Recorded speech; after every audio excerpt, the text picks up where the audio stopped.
Welcome to one of the most disturbing cases recorded in the history of Louisiana. Before we begin, I invite you to leave in the comments where you're watching from and the exact time you're listening to this narration. We are interested in knowing which places and what times of day or night these documented stories reach. The year was 1858, when the first mentions of Hattie Lewis appeared in the parish records of St. Francisville, Louisiana. A single-line entry in the church registry, inquiry made about colored woman, property of Willoughby estate, not seen since spring planting. This simple notation would later become the first thread in unraveling what locals still refer to as the most peculiar disappearance in Louisiana's troubled history. What makes this case particularly unsettling isn't just the circumstances of the disappearance, but how an entire community seemed determined to forget it ever happened. St. Francisville sits perched on a bluff overlooking the Mississippi River, about 30 miles northwest of Baton Rouge. In the mid-19th century, it was surrounded by prosperous cotton plantations with names now etched into local history: Rosedown, Greenwood, the Myrtles. But it was the lesser-known Willoughby plantation, tucked away down a cypress-lined road off the main thoroughfare, that would become the center of a mystery that remains unsolved to this day. If you're enjoying the story and feel like helping the channel with any amount, please support us by clicking the thanks button and donating whatever you wish. This really helps the channel keep posting new stories. The Willoughby plantation was owned by Thomas Willoughby, a third-generation planter who had inherited the estate from his father in 1842. By all accounts, Willoughby was considered unremarkable among the planter class. He maintained a respectable but not extravagant home, produced enough cotton to keep the ledgers balanced, and participated in community affairs with appropriate restraint.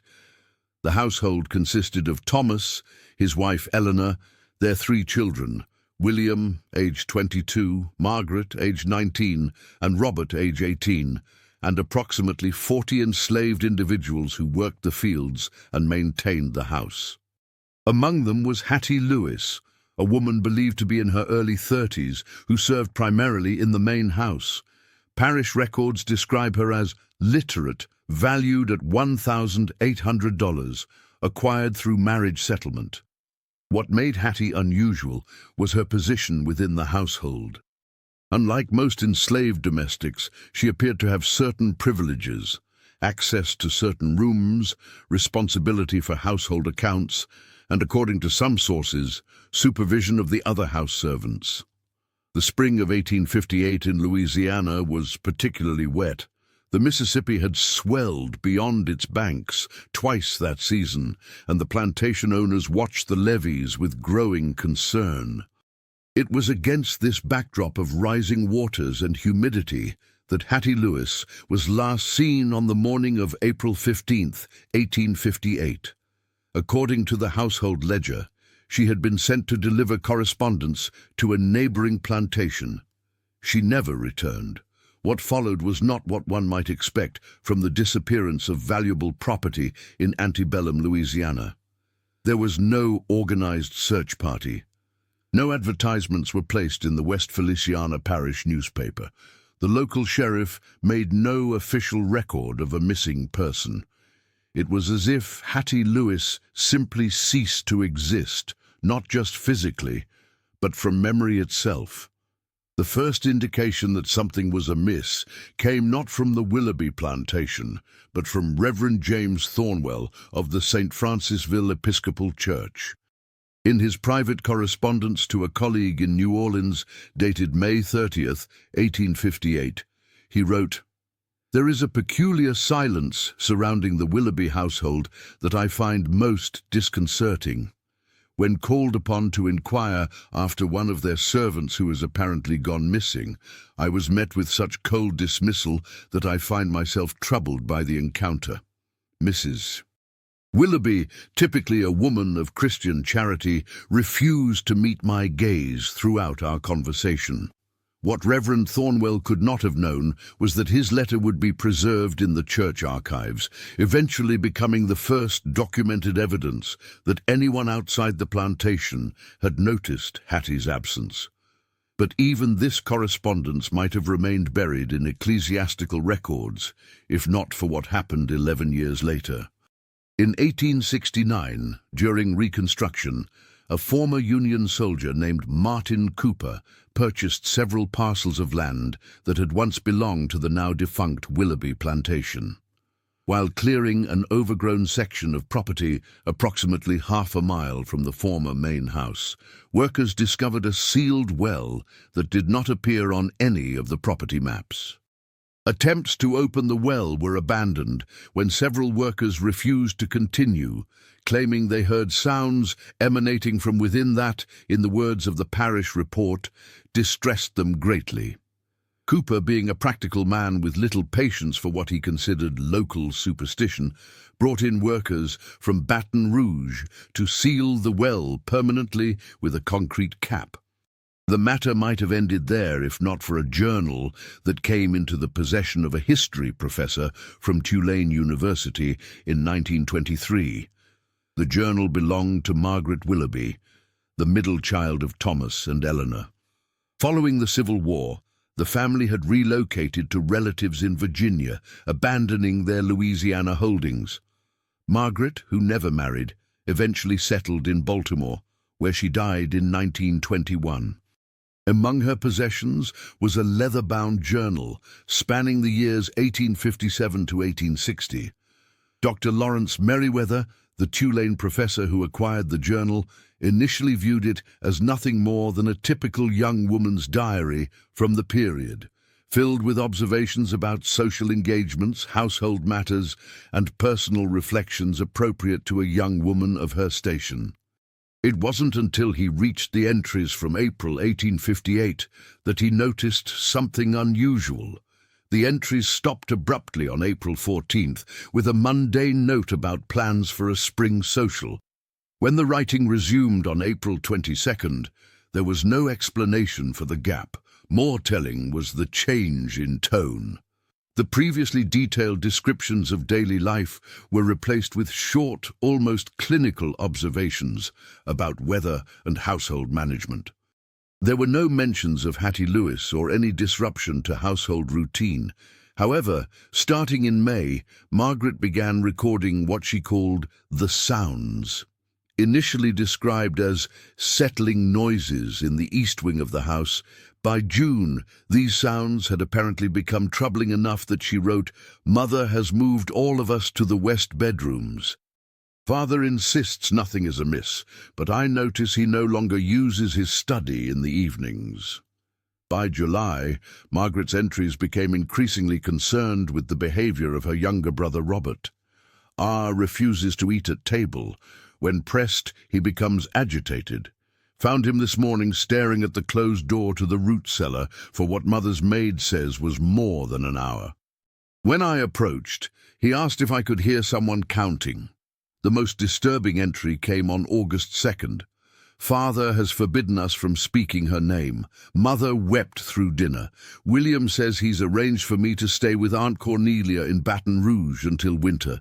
He says the house is becoming unhealthy for a young lady. I did not tell him that I've been finding dried flowers outside my door each morning.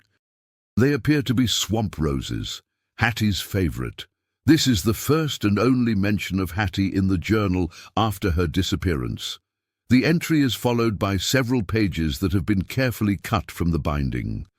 When Margaret's journal was examined by literary scholars in the 1950s, they noted that the handwriting in entries following April showed subtle but significant changes, pressure patterns inconsistent with her earlier writing, suggesting extreme stress, or perhaps even entries made by another hand attempting to mimic her style. In 1958, exactly 100 years after Hattie Lewis disappeared, a graduate student named Clara Wilson began researching the case for her thesis on undocumented crimes against enslaved women in the antebellum South. Wilson's research took an unexpected turn when she discovered tax records indicating that the Willoughby plantation's declared value had actually increased in late 1858, despite losing what would have been considered a valuable enslaved worker. More curious still was a receipt Wilson found in the West Feliciana Historical Society archives for unusual quantities of quicklime delivered to the Willoughby plantation in late April 1858. Quicklime was commonly used for agricultural purposes, but the quantity, 6 barrels, was excessive for a plantation of that size, particularly at that time of year when no major construction or field preparation was underway. Wilson's research also uncovered a detail previously overlooked in the parish birth records. Hattie Lewis had given birth to a child in 1853, a daughter who was recorded only as female infant, property of Willoughby estate.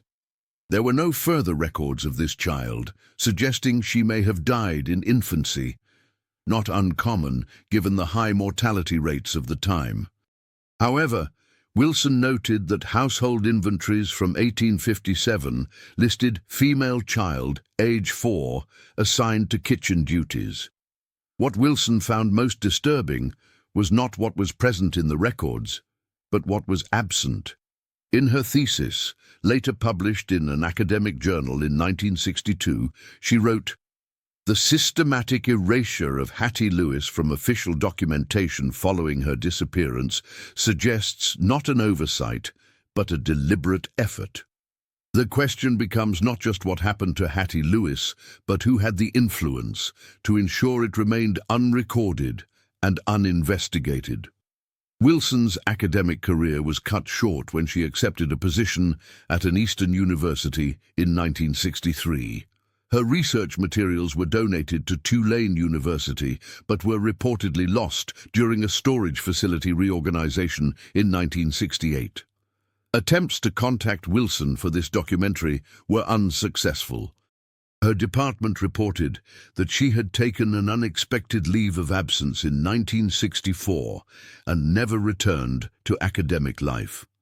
What we do know comes from the fragments of evidence that survived the deliberate or accidental purging of records.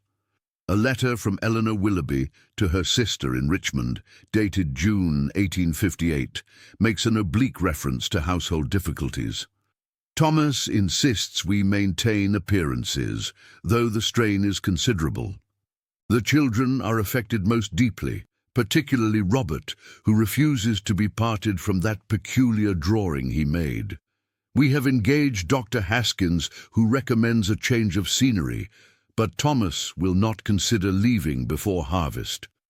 The peculiar drawing mentioned has never been found, but a description exists in Dr. Haskins' medical ledger, preserved in the Louisiana State University Medical Archives. Young man presents with nervous agitation and disrupted sleep. Fixated on a crude drawing depicting what appears to be a domestic scene with figures standing in a circle.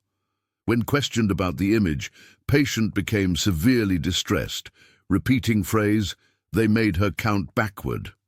Perhaps the most unsettling piece of evidence came to light in 1959 when the original Willoughby house, which had changed hands multiple times since the Civil War, underwent significant renovation. Workers removing wall panels in what had once been the root cellar discovered a small space behind the north wall. Inside was a collection of items carefully arranged in a semicircle. A woman's leather shoe, 5 dried swamp rose stems bound with twine, a silver thimble, and 28 cotton seeds arranged in a specific pattern that several anthropologists later suggested resembled certain West African protective symbols.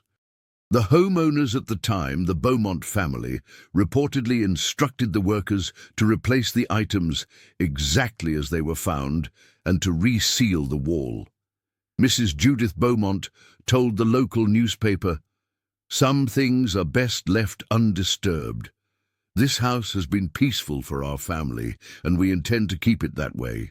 The Beaumonts sold the property less than 6 months later and relocated to California. Local oral histories collected in the 1970s include accounts from descendants of enslaved people who worked on neighboring plantations. One account, provided by an elderly woman named Esther Johnson, described how her grandmother had warned children never to go near the old Willoughby place. Grandmama said that house knew what happened to Miss Hattie, and it wasn't keeping quiet about it. Said sometimes at night you could hear her counting backward from 100, and you best be gone before she reached 1.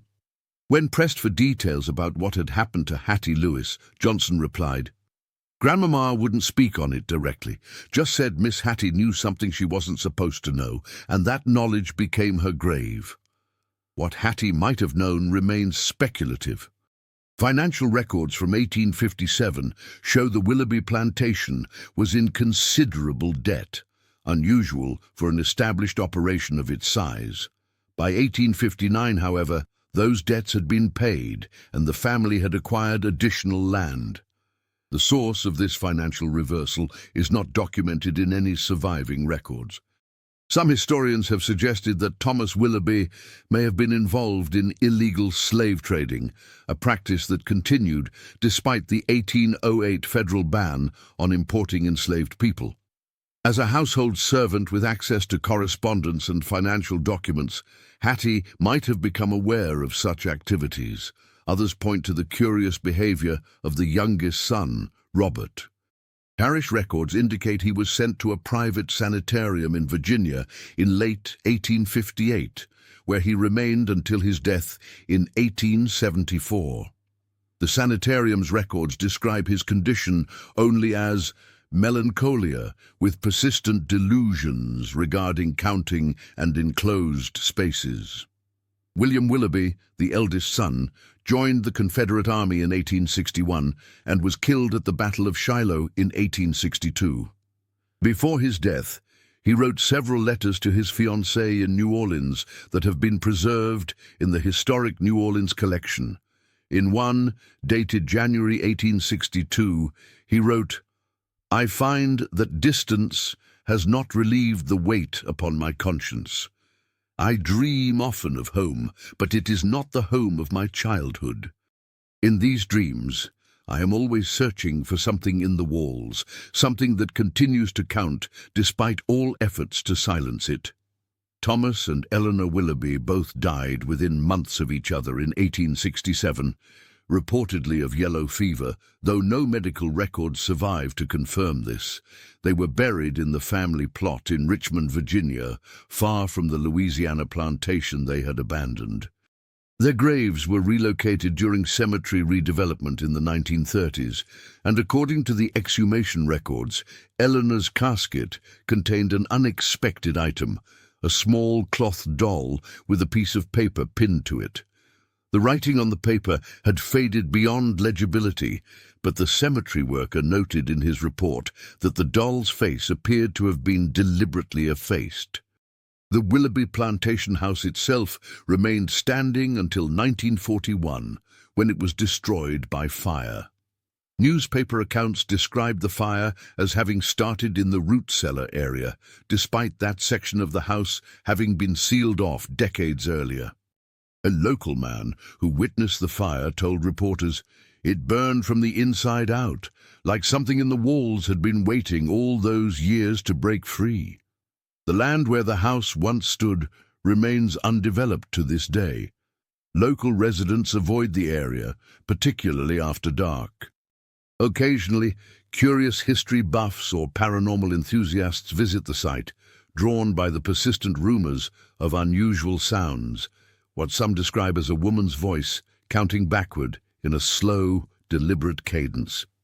In 2006, a team from a well-known cable television paranormal investigation program attempted to film at the site. According to production notes later made public, their equipment experienced unusual interference, and the footage they did manage to capture contained what the audio technician described as a voice too low for human hearing, but that somehow registered on our equipment. The segment never aired. What actually happened to Hattie Lewis? The fragmentary evidence points to several possibilities, none of them suggesting a natural or peaceful end. The quicklime delivery, the sealed well discovered after the Civil War, the strange behavior of the family following her disappearance, all suggest foul play. But the nature of that foul play, and why it affected the household so profoundly, remains elusive. Dr.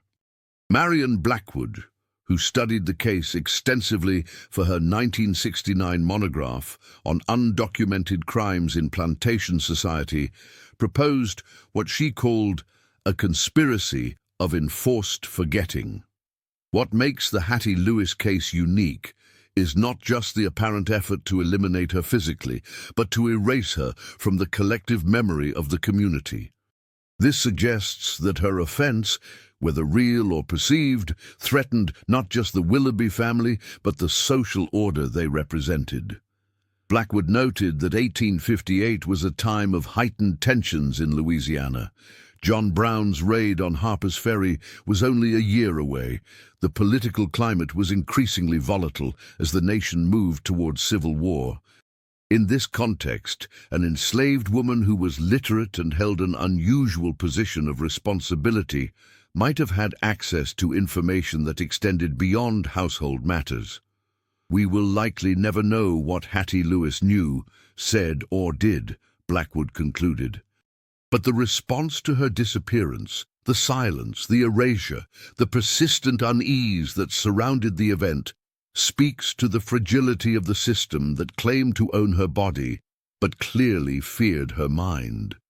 What we are left with is a collection of disconnected fragments, a name in a parish register, a brief mention in a young woman's journal, an unexplained delivery of quicklime, a sealed well, a hidden cache of personal items, disturbed family members, and the persistent local. Legends of a voice that continues to count backward, as if perpetually marking the time until some revelation. Perhaps the most telling piece of evidence is the one that remains the most ambiguous. In 1965, during construction of a highway bypass near the former Willoughby property, workers uncovered a small metal box approximately 3 feet below the current ground level. Inside was a single sheet of paper, preserved remarkably well considering its age and burial conditions. Written on it in a careful hand were the words, "I, Hattie, having counted backward from 100 as instructed, hereby testify that what I witnessed in the East Field on the night of April 7th was exactly as I have described to Master William. May God forgive him for what followed." The document was sent to the State Historical Society, but was reported missing from their collection in 1968. The same year that Clara Wilson's research materials disappeared from Tulane University. Some local historians maintain that the document was a hoax planted by someone familiar with the case to perpetuate the mystery. Others believe it was genuine, perhaps the only surviving direct evidence of Hattie Lewis's own voice. Either way, it poses more questions than it answers. What did Hattie witness? Why was she made to count backward? What confession did she hear from William Willoughby? And what followed?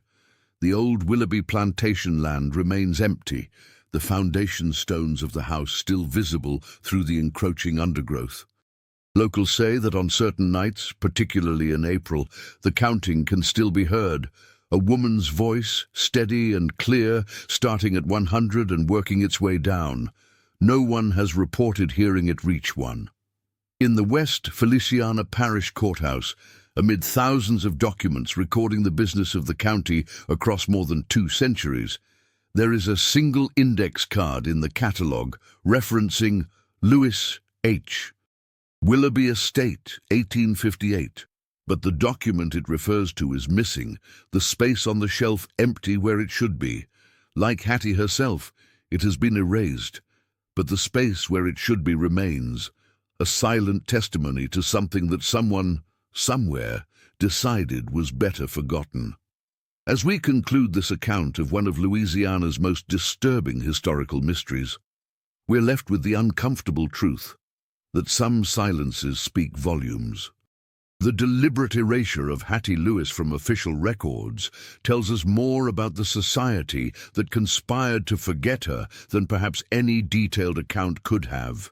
It reminds us that history is not just what is recorded, but also what is deliberately unrecorded, the negative spaces that outline truths too uncomfortable to acknowledge. Somewhere in those silent spaces, Hattie Lewis continues to count backward, waiting for someone to finally hear her reach one.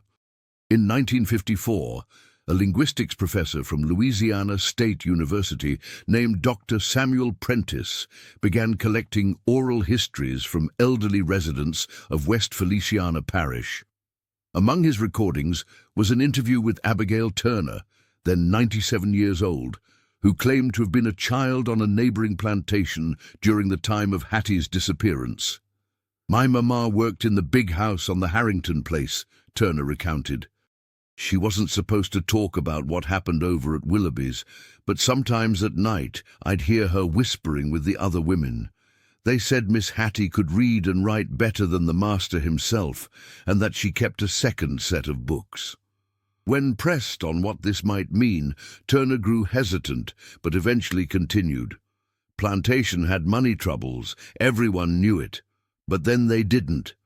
Folks said Master Willoughby was doing business with people from New Orleans, people who dealt in things that weren't supposed to cross the water anymore, if you understand my meaning." Turner's account suggests that Thomas Willoughby may have been involved in the illegal Atlantic slave trade, which had been outlawed in the United States since 1808, but continued clandestinely through networks operating out of ports like New Orleans. As the household servant responsible for managing accounts, Hattie Lewis would have been in a position to discover evidence of such activities.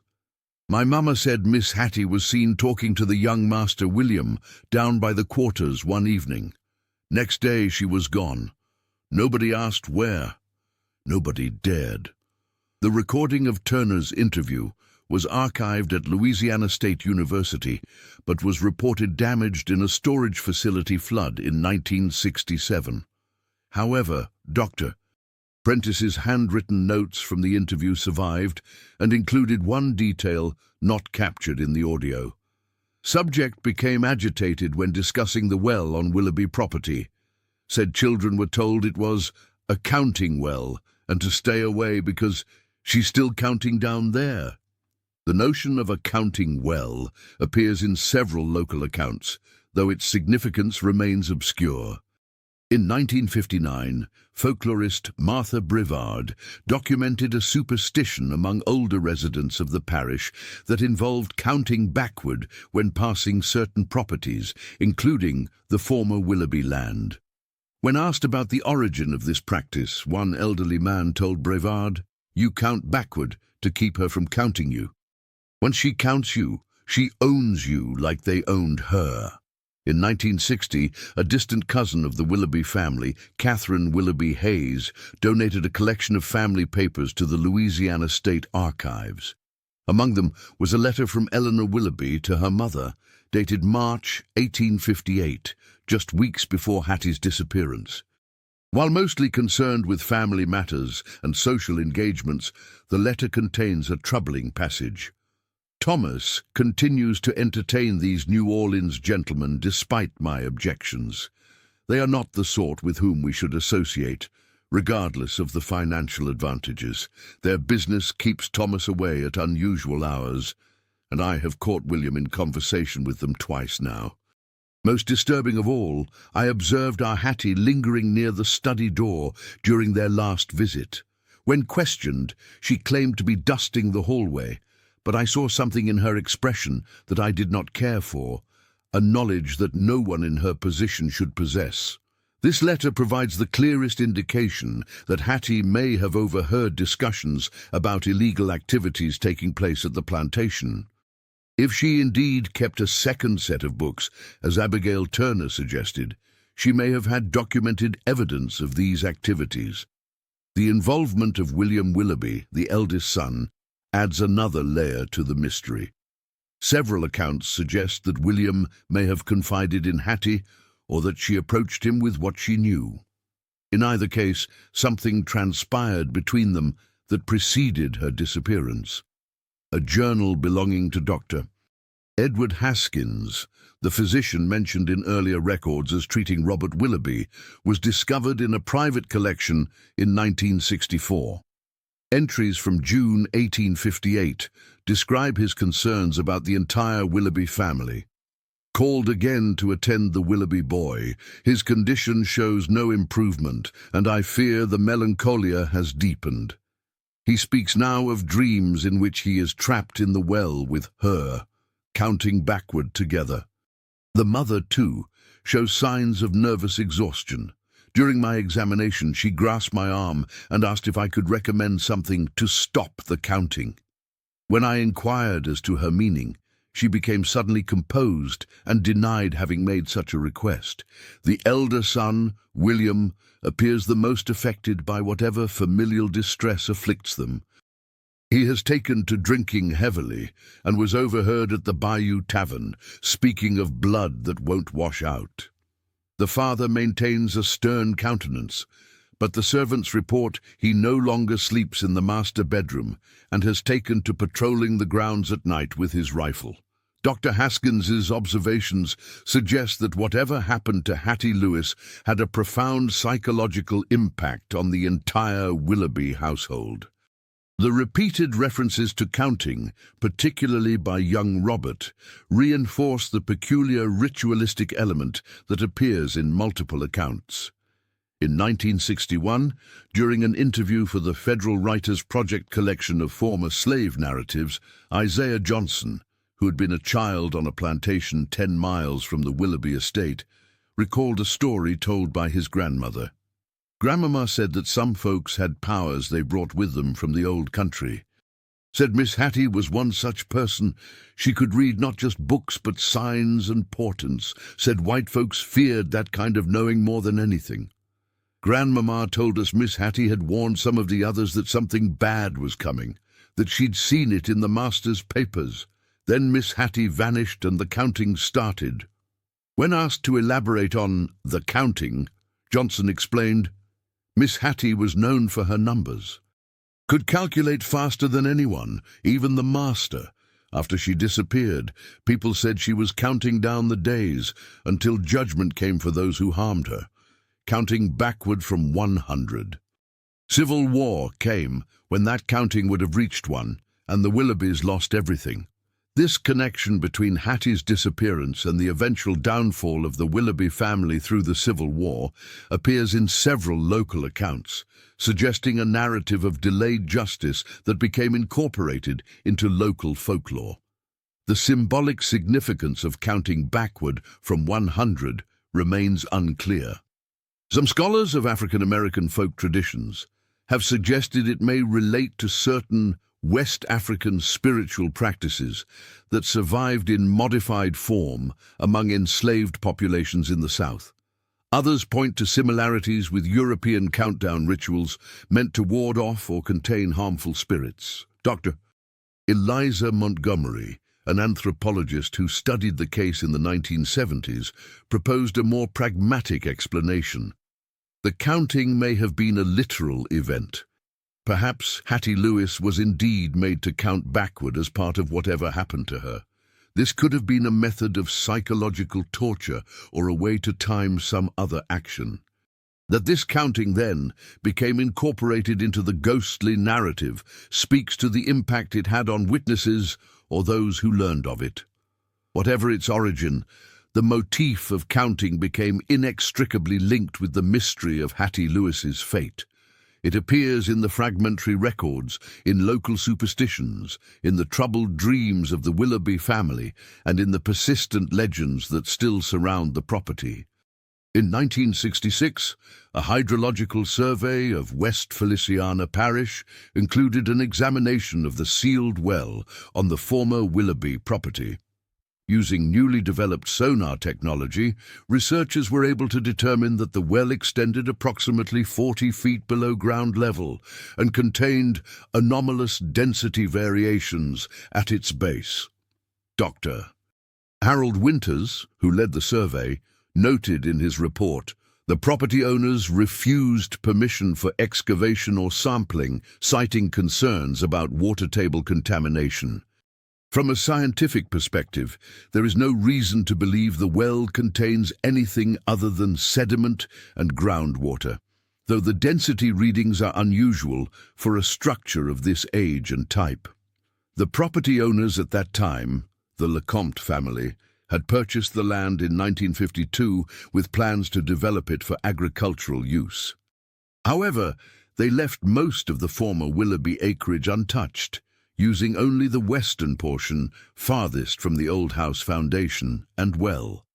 When interviewed by the local newspaper about their decision, James Lecomte said simply, "Some parts of that land don't feel right for farming. We respect what came before us." In 1968, the West Feliciana Historical Society attempted to place a historical marker near the site of the Willoughby plantation, noting its significance in local history.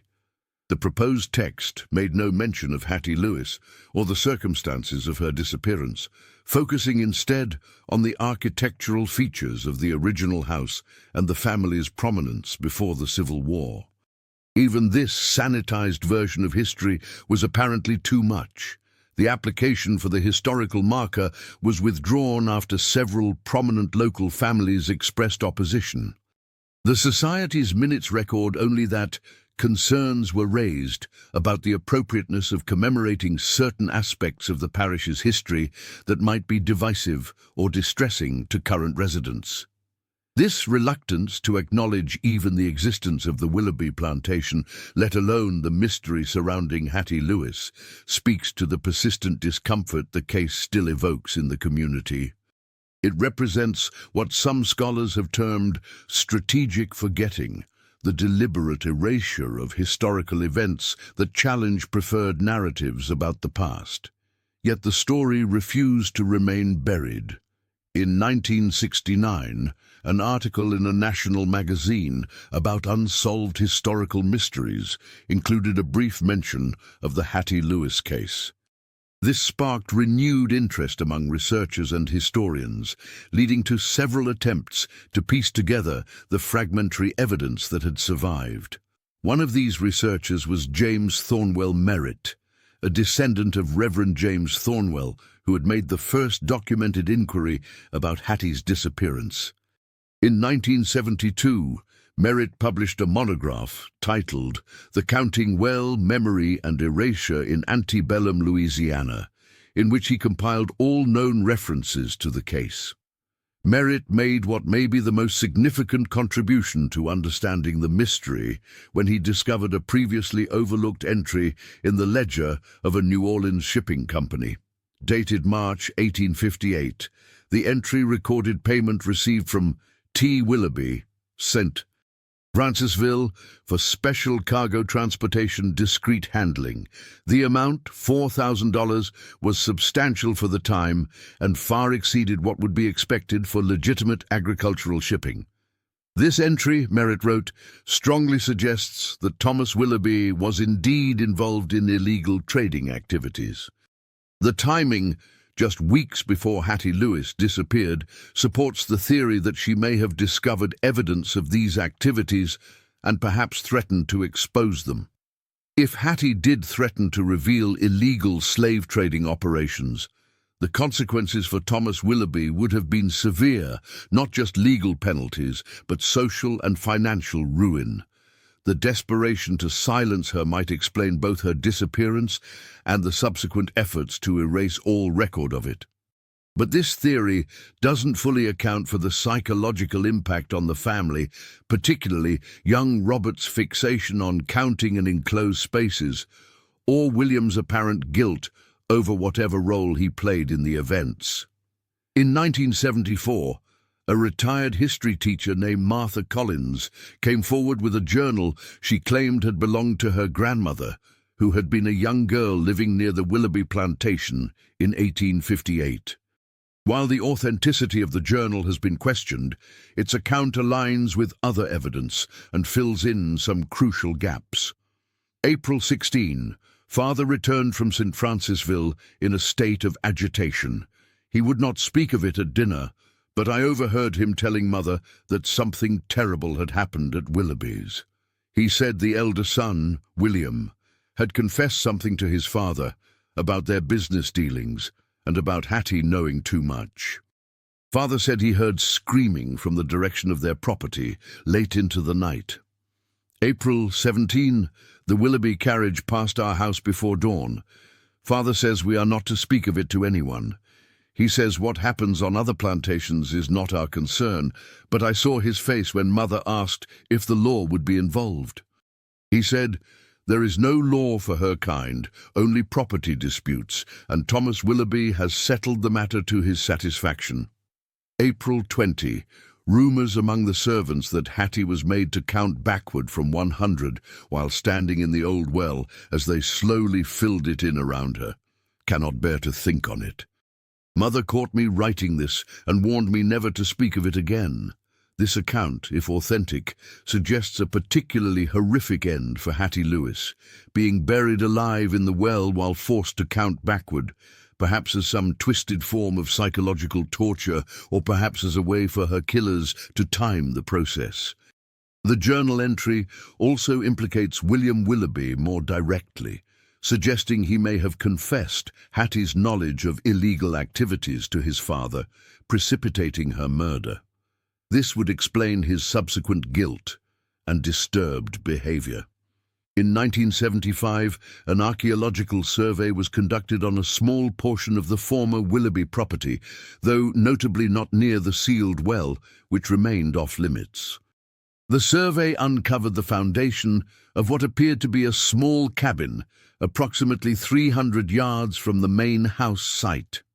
Among the artifacts recovered were a brass thimble, consistent with sewing tools that would have been used by a house servant, and a small slate with faint markings that experts identified as arithmetic calculations. Dr. Eliza Montgomery, who participated in the survey, wrote in her field notes, "The items recovered are consistent with descriptions of Hattie Lewis as literate and skilled with numbers. The location of the cabin, close enough to the main house for a domestic servant but separate from the main slave quarters, aligns with accounts of her unusual status within the household. While we cannot definitively connect these artifacts to Hattie Lewis, they provide tangible evidence of the life of someone who occupied a complex position within the plantation hierarchy." The most recent development in the case came in 1983, when construction workers preparing to widen a rural road near the former plantation unearthed a small metal box containing a pocket watch. The watch, dated to the mid-19th century, bore an inscription on the inside cover, "Time counts all things, HL." The initials HL and the reference to counting suggest a connection to Hattie Lewis, though how she would have possessed such an item, typically well beyond the means of an enslaved person, remains unclear. Some researchers have suggested it may have been a gift from William Willoughby, possibly indicating a relationship between them that crossed the rigid boundaries of race and status in antebellum Louisiana. If William had formed some manner of relationship with Hattie, whether romantic or based on shared knowledge of his father's illegal activities, it would explain both his subsequent guilt and the family's determination to erase all record of her existence. Such a relationship would have been not just socially taboo, but potentially dangerous in the volatile racial climate of the pre-Civil War South. The watch was donated to the West Feliciana Historical Society, where it remained on display until 1986, when it was removed from exhibition following complaints from descendants of several local planter families. Its current whereabouts are unknown. As we conclude this examination of the Hattie Lewis mystery, we are left with more questions than answers. The fragmentary evidence points to a scenario in which an enslaved woman with unusual literacy and numeracy skills discovered evidence of illegal activities, possibly involving the Atlantic slave trade. Her knowledge posed a threat to the Willoughby family's financial interests and social standing, She may have confided in or been betrayed by the eldest son, William. Her ultimate fate, quite possibly a horrific death in the well on the Willoughby property, was concealed not just by the family, but by a community complicit in maintaining the racial and economic hierarchies of the time. The psychological aftermath, the counting that haunted the Willoughby family, particularly young Robert, suggests a trauma that extended beyond the mere commission of a crime. It points to a profound moral injury, a recognition perhaps that in silencing Hattie Lewis they had crossed a line from which there was no return. The subsequent erasure of Hattie from official records represents another kind of violence. The deliberate attempt to deny not just her life, but her very existence, that her story has persisted, however fragmented and incomplete, is testimony to the failure of that attempt. In the gaps and silences of the historical record, in the persistent local legends, in the reluctance still evident when the subject is raised in certain quarters of West Feliciana Parish, Hattie Lewis continues to count backward, marking the time until her full story might finally be told. Today, the land where the Willoughby plantation once stood remains largely undeveloped. Local residents still avoid the area after dark. Some claim to hear the counting on quiet nights, especially in April, when the humidity rises and the scent of swamp roses hangs in the air. The sealed well, its exact location now obscured by decades of vegetation growth, remains undisturbed. Whatever evidence it might contain of Hattie Lewis's fate lies buried beneath concrete and soil and the weight of history's deliberate forgetting. But as this investigation has shown, even the most determined efforts to erase the past eventually fail. Fragments survive, whispers persist, and somewhere in whatever realm exists beyond this one, Hattie Lewis may still be counting, not as a ghost bound to the place of her death, but as a reckoning that cannot be indefinitely postponed. For those who study the darkest chapters of American history, the case of Hattie Lewis stands as a reminder of how much remains unknown and unacknowledged, how many stories like hers lie buried in unmarked graves or sealed wells or deliberately purged records. It reminds us that history is not just what is documented, but what is deliberately undocumented. Not just what is remembered, but what others have worked to make us forget. As for the Willoughby family, their attempts to escape the consequences of their actions proved futile. Thomas and Eleanor died far from the plantation where they had built their fortune, their final years marked by financial ruin and family tragedy. William fell at Shiloh, carrying whatever role he played in Hattie's fate to his grave. Robert lived out his days in a Virginia sanitarium, still haunted by the counting that no one else could hear. Margaret, who survived the longest, never returned to Louisiana, and according to those who knew her in later life, refused to speak of her childhood home. The wealth they had accumulated, perhaps through the illegal activities that Hattie discovered, did not survive the Civil War. The land passed to other hands, the house burned, even their graves in Richmond were eventually relocated, the family plot subdivided and sold. All that remains is a story that refuses to be silenced, a counting that continues, slow and inexorable, marking time until justice, or at least acknowledgement, might finally be achieved.